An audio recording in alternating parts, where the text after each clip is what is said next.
The day after 10 people were murdered at a King Soopers in Boulder, we asked how long it would be until this happened again. And it turned out to be 3 months to the day.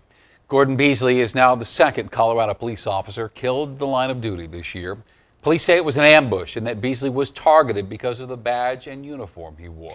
Another person, a Golden man named John Hurley, was also killed.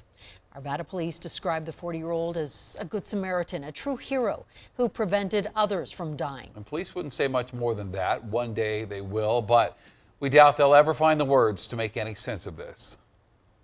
Communities need to understand and know what they ask of their police officers, the sacrifices that they make, the cost to them for your safety. We are hurt and troubled, but most importantly, we are committed to the protection of this community, our community. John Hurley, we've only just learned about. Officer Beasley, we've spent the day hearing all about, and we can't wait for you to hear about him as well. Denver7's JACLYN Allen begins tonight's team coverage. JACLYN? And Shannon, these images may just seem all too familiar to us. Another memorial, another end of watch, another fallen officer. But those who know Gordon Beasley tell me there was so much more to him, not because of how he died, but because of how he lived every single day. It hit me like a rock yesterday when I was informed. For a loss this devastating, Gordon Beasley was the best man I've ever known. words are not enough. I just truly can't imagine a world without him. Action is how those who knew Officer Gordon Beasley want to remember him. He was a Renaissance man. He was just incredible. I mean, he was the type of man that I aspired to be.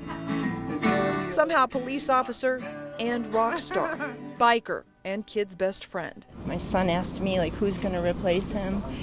Nobody can replace him. The officer who spent 19 years serving with the Arvada Police Department left a legacy at nearby schools. Every T-days. Tuesdays and Thursdays. Micah Peterson says the man who got him a bike and then rode to school with him for 2 years was not just a school resource officer. He was just like my dad, always there for me, really cared about me. We're forever grateful for all that he did to help us and to help Micah. And his selfless acts led to being named Arvada's 2014 Employee of the Year, a young oak planted in his honor, now tied in blue ribbon. Before joining Arvada Police, Gordon Beasley, well known in Denver's music community as a drummer. That musical talent often on display for students and staff at Oberon Middle School. He went wherever he was needed. The husband and father of two, also mourned by a larger family, walking from Old Town to the growing memorial at police headquarters. You knew you were in good hands, so it's very hard to see it. Gordon Beasley had a motto: look for the good in every day. On this day, the good is an officer who was good. Back here live, people just want to do something, so we're finding memorials like this one, honoring the lives lost in Old Town, at the schools where he worked, at police headquarters. People want to take action. Now tonight there is a vigil in honor of Officer Beasley.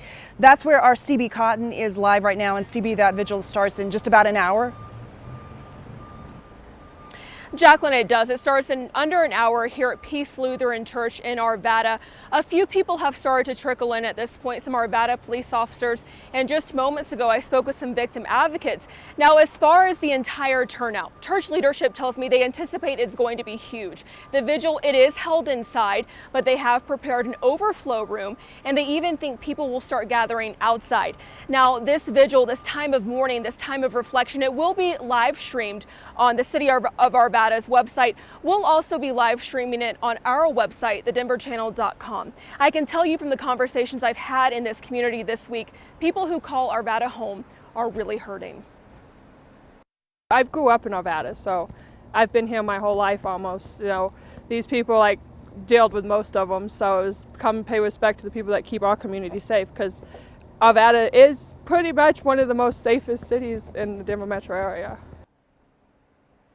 And again, these types of reflections, that's what we're hearing all throughout Arvada this week as we continue to tell the stories of Officer Beasley and learn more about him. Now, again, the vigil gets underway here at Peace Lutheran Church in less than an hour at 7 o'clock here off of Field Street. Back over to you, Ann and Shannon. All right, CB, thank you for that. And anyone who would like to support Officer Beasley's family should donate to the Colorado Fallen Hero Foundation. We have a link to their website on ours, thedenverchannel.com. And we don't know yet how best to help the family of the other person killed, Mr. Hurley. As soon as we have that information, we will pass it along to you. And later this evening, the coroner's office identified the gunman, 59-year-old Ronald Troike. He was the owner of this truck we showed you being towed yesterday. The coroner's report says he was shot several times. The first witnesses were called today in the trial of Mark Redwine. Prosecutors are arguing Redwine killed his 13-year-old son Dylan because he was angry that Dylan had seen compromising photos of him. The defense called that absurd and are claiming Dylan was instead killed by a mountain lion or bear. This is the third attempt at bringing the case to trial. Mayor Hancock's choice to run DIA seemed like a slam dunk. And then came word of an investigation involving his last job, and suddenly confirmation is no longer certain. Well, today, nominee Phil Washington sat down with our chief investigative reporter, Tony KOVALESKI, to talk about the controversy, as well as his vision for our airport. Tony? Yeah, good evening, Shannon. Ultimately, Denver's City Council will decide if Mayor Hancock's nominee is worthy of this responsibility. Today, Phil Washington agreed to an interview with no conditions, a chance to address his controversy and the airport's challenges. Why do you want this job? I think I can bring value. My experience in construction, understanding the Great Hall construction project, the gate expansion project, all of these reasons is why I think I can bring value. When Phil Washington became Mayor Michael Hancock's nominee to take the reins at Denver's airport, his name came with credibility and a resume that includes heading RTD in Colorado and, most recently, the Los Angeles Transit Agency in California. Since leaving that post in LA, a whistleblower has unleashed a legal and media campaign that has complicated his nomination in Colorado. Would it be accurate to say there's noise out there about you and your former position right now? Yes, noise is probably a good way to put it. There is noise out there, but I think it comes with the territory. As a CEO, especially of a large organization, it comes with that territory.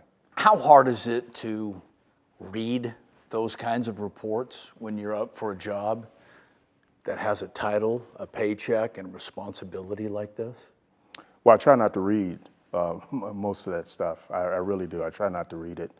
I know what I'm about. I have nothing to hide. I know I can do a great job. I have done a great job. If people look at my track record, that's all they have to look at. And we continue our conversation with the nominee for the city's top-paying job. Tonight at 10, we ask Phil Washington if he's confident his name and his reputation will be cleared at the end of the investigation in L.A. Denver's City Council will make that final decision on the nomination most likely next month. Ann? Tony, thank you. A wildfire near Sylvan Lake State Park has now burned more than 2,600 acres. The fire's about 16 miles outside of Eagle and may have been sparked by lightning. Campers in the surrounding area have been evacuated and the park is closed until further notice.